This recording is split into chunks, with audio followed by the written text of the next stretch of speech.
இன்னைக்கு கன்னி பொங்கல் பொங்கல் போயிடுச்சு, மாட்டு பொங்கல் போயிடுச்சு. இன்னைக்கு கன்னி பொங்கல். திருவாரூர் ஜிஹெச் நுழைவாயுவில் வடை பாயசத்தோட அன்னதானம் வழங்கப்பட்டது. மக்களே, தினந்தோறும் பார்த்தீங்கன்னா 100 நபர்கள்கிட்ட ஜிஹெச்சில் அன்னதானம் வழங்கிட்டுருக்கோம். திருவாரூர் பெரிய கோயில்கிட்ட 70 பேருக்கு வழங்கிட்டுருக்கோம்.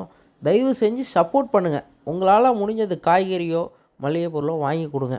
ஏன்னா 11:30 மணிக்கு ஜிஹெச்சில் அன்னதானம் வழங்குகிறோம், 1 மணிக்கு பெரிய கோயில்கிட்ட அன்னதானம் வழங்குகிறோம். ஏன்னா உங்களால் முடிஞ்சது அன்னதானத்துக்கு தயவு செஞ்சு உதவுங்க.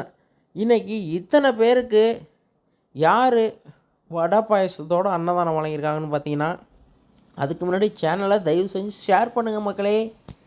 ஐயா காட்டூர் எஸ் முத்து ஐயாவோட நினைவு நாளுக்கு தான் இன்று அவங்களோட மகள் அவங்க குடும்பத்தினர் பார்த்திங்கன்னா நேரடியாக அவங்க மகன் பேத்தி எல்லோருமே வந்து ஐயாவோட நினைவு நாளுக்கு திருவாரூர் ஜிஹெச் நுழைவாயுவில் வடை பாயசத்தோட இந்த அன்னதானத்தை வழங்கினார்கள்.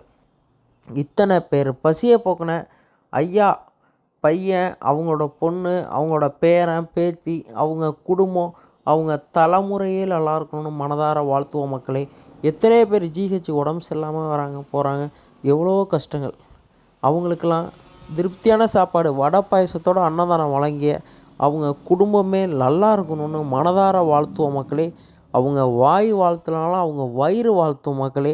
இதெல்லாம் வந்து ரொம்ப பெரிய விஷயம். இத்தனை பேருக்கு திருப்தியான சாப்பாடு போட்ட அவங்க குடும்பம் நல்லா இருக்கணும்னு நம்மளும் வாழ்த்துவோம் மக்களே. ஈதல் பசி தீர்ப்போம் அறக்கட்டளை சார்பாக அவங்க குடும்பத்துக்கே பெரிய நன்றி. திருவாரூர் மாவட்டம்.